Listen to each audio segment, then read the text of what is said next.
میں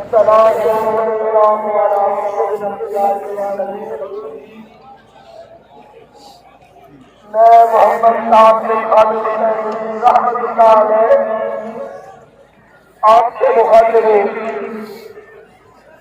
ہمارے قائد، ہمارے محبوب شیخ الحدیث امیر المجاہدین علامہ خادم حسین رضوی اس دنیا سے پردہ فرما گئے. انا للہ و انا الیہ راجعون.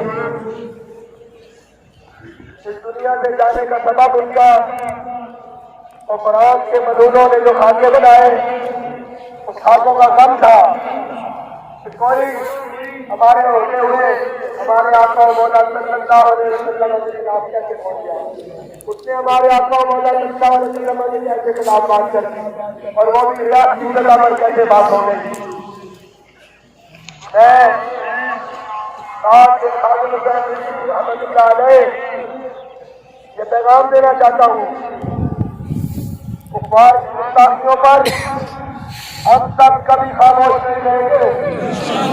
دین اسلام کے کسی بھی حملے کو کسی صورت برداشت نہیں کیا جائے گا.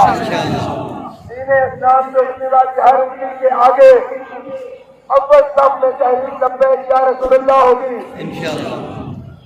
میرے والد محترم نے جو جدوجہد کی، جو تربیت کی، جو نصیحت کی، جو سبق پڑھایا اسے ہم تاج فرض یاد رکھیں گے انشاءاللہ.